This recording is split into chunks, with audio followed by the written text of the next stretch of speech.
അമർ അക്ബർ അന്തോണി എന്ന ചിത്രത്തിന് ശേഷം നാദിർ ഷയുടെ സംവിധാനത്തിൽ തിരക്കഥാകൃത്തായ വിഷ്ണു ഉണ്ണികൃഷ്ണനെ നായകനാക്കി വന്ന ചിത്രമാണ് കട്ടപ്പനയിലെ ഋതിക് റോഷൻ. ജനപ്രിയ നായകൻ ദിലീപ് നിർമ്മാണ പങ്കാളിയാണ് എന്നതും ശ്രദ്ധേയമാണ്.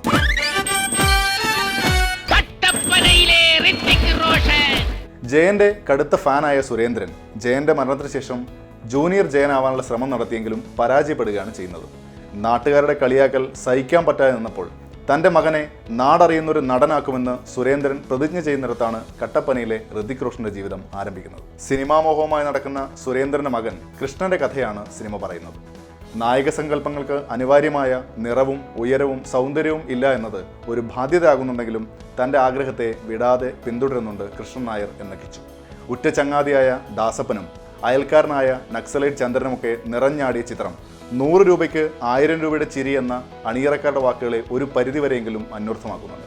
നായക കഥാപാത്രത്തെ അവതരിപ്പിച്ച വിഷ്ണു ഉണ്ണികൃഷ്ണന്റെ പ്രകടനം എടുത്തു പറയേണ്ടത് തന്നെയാണ്. തമാശ രംഗങ്ങളിലും വൈകാരിക രംഗങ്ങളിലും കൈയടക്കമുള്ള പ്രകടനം. കുറച്ചു കാലത്തിന് ശേഷമുള്ള സലീം കുമാറിന്റെ തിരിച്ചുവരവ് തന്നെയാണ് ഈ ചിത്രം.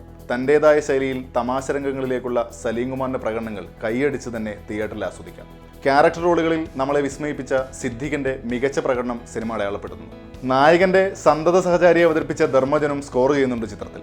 നായികാവേഷങ്ങൾ കൈകാര്യം ചെയ്ത പ്രയാഗ മാർട്ടിൻ, ലിജോ മോൾ എന്നിവരും അവരുടെ റോളുകൾ ഭംഗിയാക്കിയിട്ടുണ്ട്. കട്ടപ്പനയുടെ സൗന്ദര്യം മികച്ചതാക്കി ശാന്തത്തിന്റെ ഛായാഗ്രഹണവും നാദിർ ഷയുടെ സംഗീതവും സിനിമയുടെ ഒഴുക്കിൽ ഗുണകരമായിട്ടുണ്ട്. പല സീനുകളിലും മലയാള സിനിമയിലെ പഴയകാല കാഴ്ചകളെ സംഗീതത്തിലൂടെയും സംഭാഷണത്തിലൂടെയും കൊണ്ടുവന്നപ്പോൾ പ്രേക്ഷകന് ചിരിക്കാനുള്ള വക നൽകുന്നുണ്ട്. ഒരു കൊച്ചു കഥയെ നല്ലൊരു സിനിമാനുഭവമാക്കിയ നാദിർ ഷാ വീണ്ടും തൻ്റെ കഴിവ് തെളിയിച്ചിരിക്കുന്നു. നായകന്റെ സിനിമാമോഹങ്ങൾ നിറഞ്ഞ ആദ്യ പകുതി തമാശയിൽ നിറച്ചു പറഞ്ഞപ്പോൾ രണ്ടാം പകുതി വൈകാരികമായ നിമിഷങ്ങളിലൂടെയാണ് കടന്നു പോകുന്നത്. ദ്വയാർത്ഥ പ്രയോഗങ്ങളില്ലാതെയുള്ള തമാശകൾ തന്നെയാണ് സിനിമയുടെ കരുത്ത്. ഒരിക്കലെങ്കിലും സിനിമാമോഹവുമായി നടന്ന ഒരാളായിരിക്കും നമ്മളിൽ ഓരോരുത്തരും. അങ്ങനെയുള്ളവരുടെ കഥ തന്നെയാണ് ഈ ചിത്രം പറയുന്നത്. പരാജയങ്ങൾ നിറഞ്ഞ ജീവിതമാണെങ്കിലും സന്തോഷിക്കാനുള്ളത് നമുക്ക് ചുറ്റും ഉണ്ടെന്നും നമ്മളത് പലപ്പോഴും കാണാതെ പോകുന്നുവെന്നും ചിത്രം അടയാളപ്പെടുത്തുന്നു.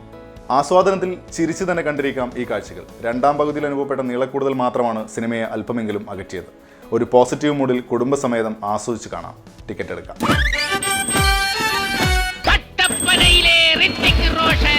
നിങ്ങൾക്കും ഈ ചിത്രത്തെ വിലയിരുത്താം. അതിനുള്ള മൊബൈൽ ആപ്ലിക്കേഷനാണ് സിനിബി. മൂവി വൈറ്റിൻ്റെ സിനിമാ റിവ്യൂകൾ നിങ്ങൾക്ക് സിനിബിയിലും കാണാം.